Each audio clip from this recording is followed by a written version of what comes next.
We've all been there. After taking an interest in Dungeons & Dragons, you get excited about playing the game. So you try to learn how everything works, only to be confronted with a lot of new concepts and game rules being put in front of you.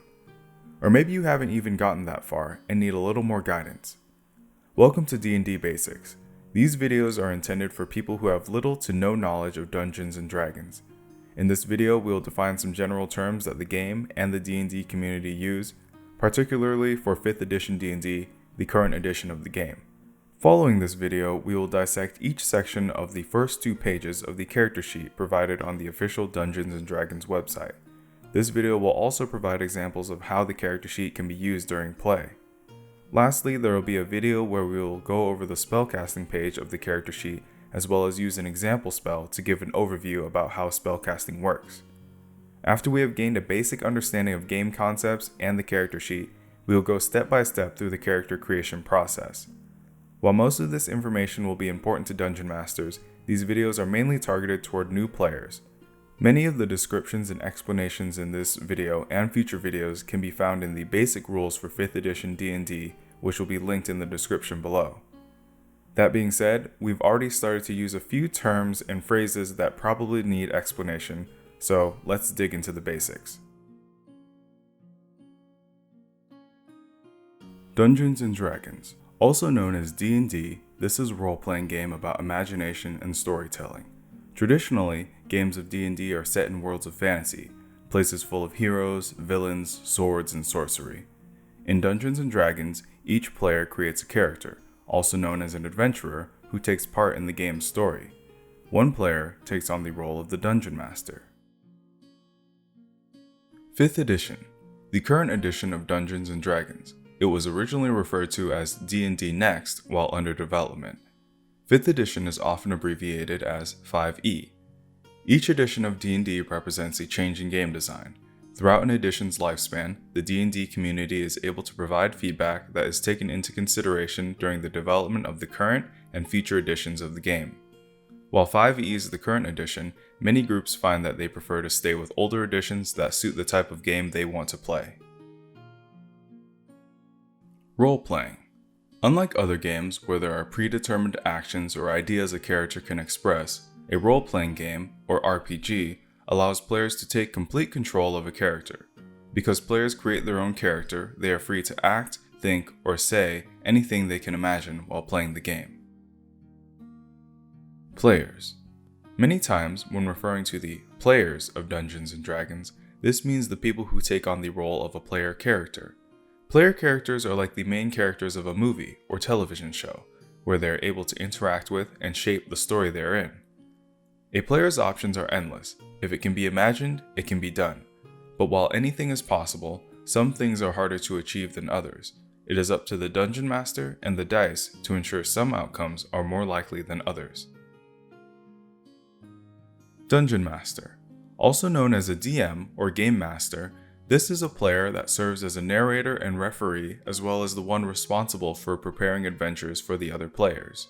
While the players control their own characters, the Dungeon Master can control or describe the actions of every non-player character, creature, or monster in the game.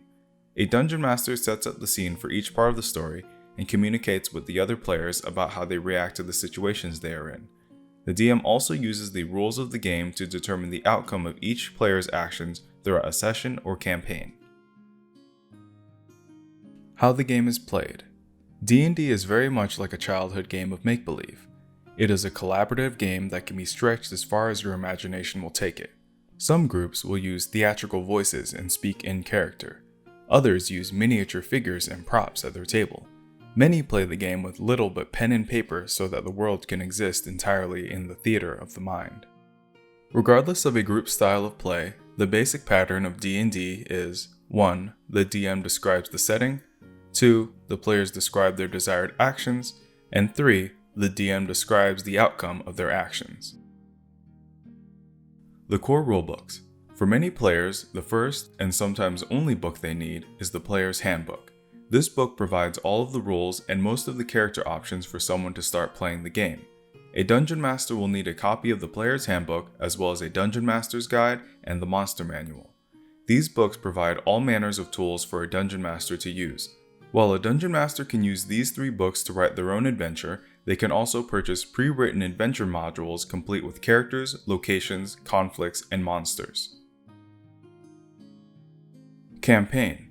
An ongoing game of Dungeons & Dragons is called a campaign, which is composed of several meetups or sessions of adventuring between all of the players. When one story or quest reaches its conclusion, another one can begin. Thus, a campaign can last months or sometimes even years as the players and the dungeon master meet to expand their story. Campaign setting. This is the world in which a campaign takes place. Though an adventure may be contained to a single area or region, those are just small parts of a larger campaign setting. Each campaign setting changes what a player can expect to see in the world. One setting may not have much magic, and another might not have some creatures like dragons. The primary campaign setting of D&D modules for 5e is the Forgotten Realms, though there are other official settings such as Ravenloft, Eberron, Greyhawk, and more. One-shot. Although campaigns are long, storied adventures, D&D can also be played in short, self-contained games called one-shots. These are typically played for one session with no intention of continuing the story of the adventure. Game dice. Dungeons & Dragons is played with polyhedral dice with different numbers of sides. Dice are referred to by the letter D, followed by the number of sides: D4, D6, D8, D10, D12, and D20. Multiple dice of the same type are noted by a numbered prefix.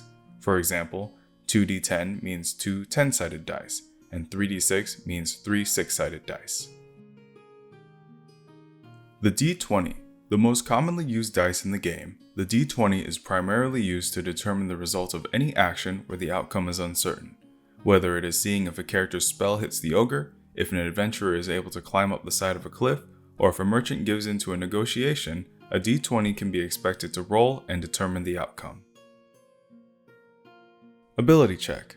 When a character uses any of their skills, such as athletics or perception, to solve a problem or deal with circumstances in the game, the Dungeon Master will often call for an ability check. This means rolling a d20 to determine the success of a character's action. The action is successful if the dice roll meets or surpasses the circumstance's difficulty class. Difficulty class. More often referred to as DC, this represents how easy or difficult it is to accomplish a task. The more difficult the task, the higher its DC. When a DM asks a player to roll a d20 to determine the outcome of their actions, the final value of the dice roll needs to be equal to or greater than the DC. Most, if not all of the time, the DM is the only one who knows the value of a DC. Advantage and disadvantage. Sometimes a special ability or spell will tell you that you or the target of your action will have advantage or disadvantage on a dice roll. When someone is rolling with advantage, they roll 2d20 and use the higher result to determine the outcome of the action. When one is rolling with disadvantage, they roll 2d20 and use the lower result to determine the outcome of the action. Combat. Combat is a distinct mode of play in Dungeons & Dragons. While roleplay between the characters and the Dungeon Master is often very flexible, with time passing and characters jumping in and out of interactions, combat is more structured and is organized into rounds and turns. A round represents 6 seconds of time in the game's world, and each combatant has 1 turn in a round. In combat, a character's options are categorized in movement, actions, bonus actions, reactions, object interactions, and free actions. Critical hits and rolling a 1. In combat, attack rolls are made to determine whether or not an attack actually hits a target. If the d20 roll lands revealing the 20, the attack always hits and inflicts more damage. This is called a critical hit and is often referred to as a crit or a natural 20. If the d20 roll for an attack is a 1, the attack always misses. These rules only apply for attack rolls and do not automatically determine the effects of most other dice rolls with a d20. Conditions. These alter a creature's or character's capabilities in a variety of ways and can arise as a result of a spell, a class feature, an attack, or other effect. Most conditions, such as blinded, are impairments, but a few, such as invisible, can be advantageous. Rounding numbers. Many features of the game may describe dividing numbers, whether it is damage or hit dice. Whenever you divide a number in the game, it is rounded down, even if the fraction is 1/2 or greater. The DM as the referee. As a referee, the DM acts as a mediator between the rules of the game and the players. Because of the game's flexibility, its rules do not account for every possibility. Thus, a dungeon master may have to adjudicate the rules to make the final call for a variety of situations that the players present to them. Rules and rulings. During play, there are times when the intent of a rule isn't clear, multiple rules appear to conflict with each other, or the group collectively has a different idea of how the rules should work. Discussion of game rules and making rulings during play typically use the following terms: rules as written, rules as intended, and rules as fun, or the rule of cool. Many groups use a combination of all three concepts during play, while some try to steer towards one type of ruling more than others. Rules as written refers to using a rule by the context of the text alone. Rules as intended refers to the designer's intent behind a rule. The intent of many rules can be found in the Sage Advice Compendium on the D&D website. Lastly, rules as fun, which is more often called the rule of cool, refers to when the DM deviates from the rules as written and intended in the spirit of the group having more fun from their ruling. Homebrew. This is game material made by players rather than official publishers, and can include anything used during play, such as spells, classes, races, rules, and even entire worlds or campaign settings for the story to take place in. The core rulebooks all have the necessary information for anyone who is interested in making homebrew content. Well, there you have it, an introduction of the game, as well as a rundown of a lot of basic vocabulary that you'll want to understand before you start making a character. If you are still confused about some concepts, don't worry. Playing the game is the best way to fully understand how it works. There are many game rules and mechanics that were left out of this video, so we can cover them once we dissect the character sheet.